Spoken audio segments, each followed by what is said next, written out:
Welcome to the Deep Dive. Today, we're diving into American business history, and our guide is this book called Enterprising Americans, Yeah. A Business History of the United States. Okay. Now, you might think business history sounds, well, a bit dry, but trust me, this book is anything but. Right. It's a really lively look at how businesses shaped the nation in ways you might not expect. Yeah, you hit the nail on the head there. What I think is so captivating about Enterprising Americans is how it goes beyond just facts and figures. It really dives into how these early business ventures actually influence some major events, like, get this, the American Revolution. Wait, really? The American Revolution? Yeah. I always learned about it as this, fight for political freedom. Right. Are you telling me there's a whole business angle I've been missing? Absolutely. The book takes us all the way back to the roots of American business. Okay. Some like bustling mercantile centers in New England and all the commerce flowing through the Delaware and James River valleys. Okay. These early entrepreneurs weren't just shopkeepers. They were really laying the groundwork for a nation that valued economic freedom. So these early American business folks, they were revolutionaries in their own right, Yeah, fighting for the right to, well, do business. exactly. Okay. Enterprising Americans talks about how colonists saw their economic activities as fundamental rights, Right. just as important as their political rights. They called them the rights of Englishmen. Rights of Englishmen. Huh. That's a phrase I haven't heard before. Yeah. What exactly did that mean back then? Well, it's rooted in British common law. Okay. Colonists believed they had inherent rights to trade, expand their businesses, and essentially build wealth without, undue interference. They felt these rights were being violated by British policies, and this fueled their desire for independence. It wasn't just about tea and taxes. Right. It was about controlling their own economic destinies. Wow. That adds a whole new dimension to the story of the revolution. Yeah. It wasn't just about political representation. It was about economic freedom, too. Absolutely. It makes me wonder if we kind of take these economic freedoms for granted today. Are there any, modern-day parallels to these rights of Englishmen? Like debates about, I don't know, government regulations and individual liberties? That's a really insightful connection. And yes, the echoes of those debates definitely resonate today. But let's get back to Enterprising Americans for a moment. Okay. The book really drives home this point, that this desire for economic freedom wasn't just a passing phase. Yeah. It was woven into the very fabric of the nation from the outset.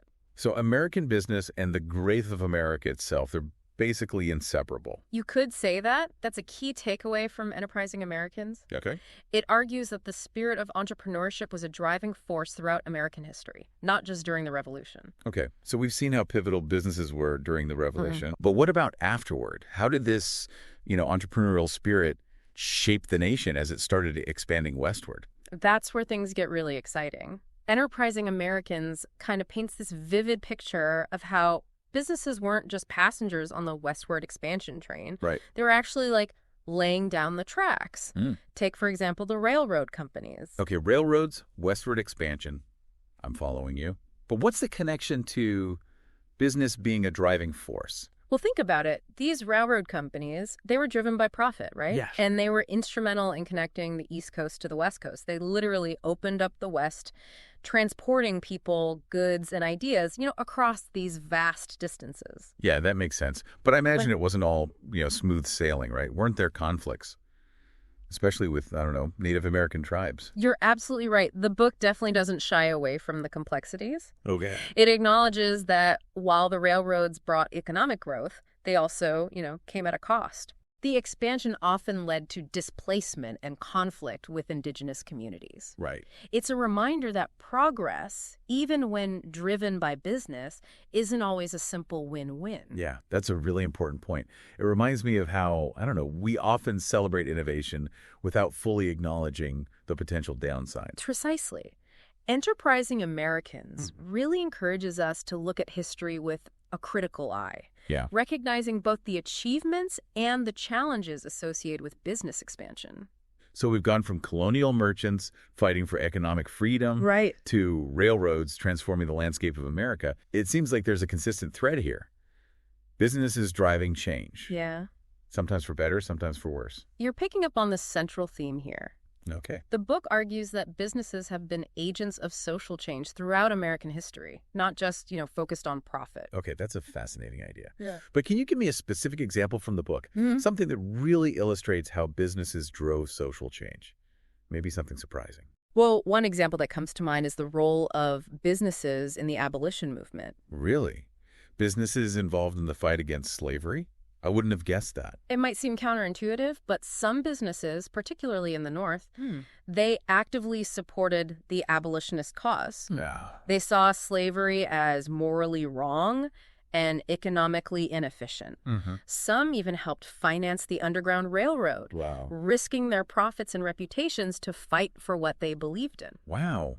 I never learned about that in school. Yeah. That completely changes my understanding of that period. It shows that businesses driven by their values Right? can actually be powerful forces for social change. Exactly. It challenges the traditional view of businesses as solely profit-driven entities. Right. This is giving me a whole new perspective on the impact of business throughout history. It's not just about products and services. It's about shaping society itself. Yeah, that's the beauty of enterprising Americans. It reveals these hidden connections and kind of encourages us to think differently about the role of business. So we've covered the revolution, westward expansion, and even touched on the abolition movement.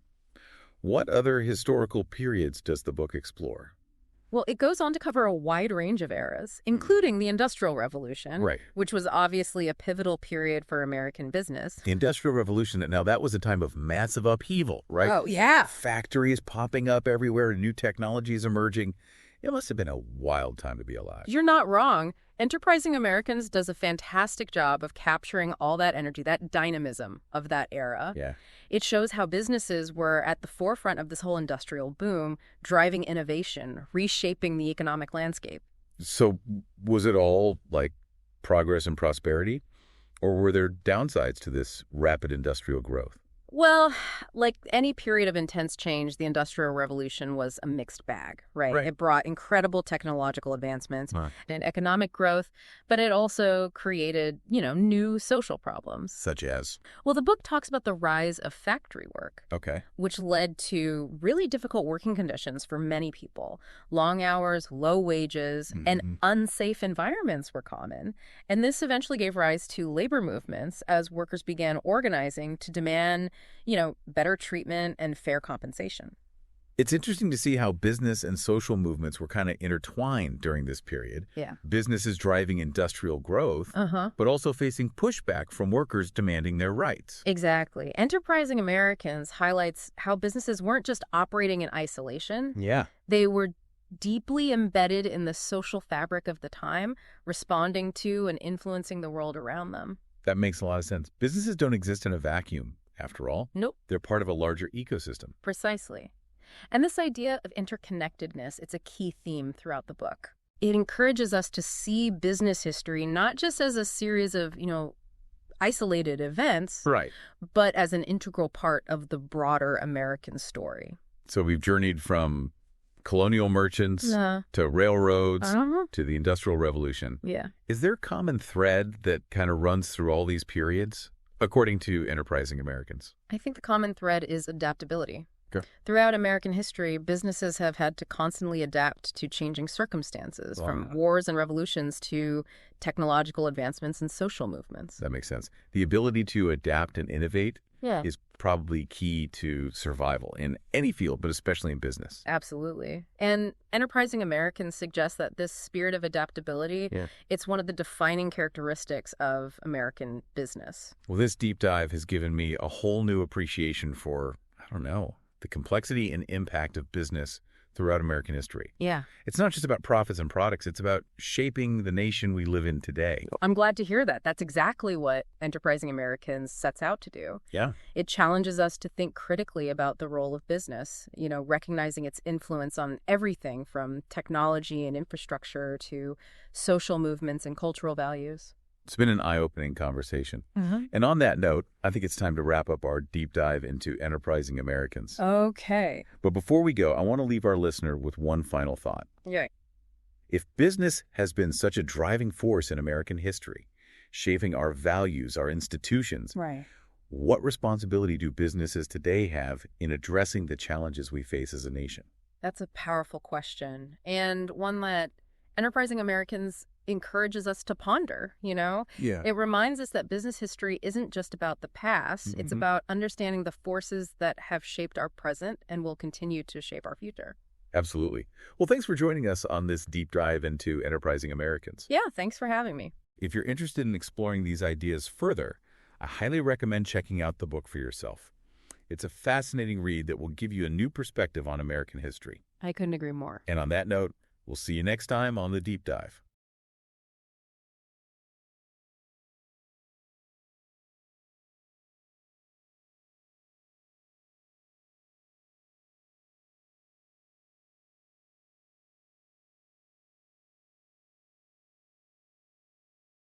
Today is your lucky day. Today is the day that our $3 website works for you, paying you directly to your PayPal daily. Imagine $3 ongoing continuous payments to your PayPal account. Imagine falling asleep and waking up to $300 in your PayPal account. How would this make you feel? How could this help you? What bills could you pay? What kind of fun could you have? What does that retirement look like now?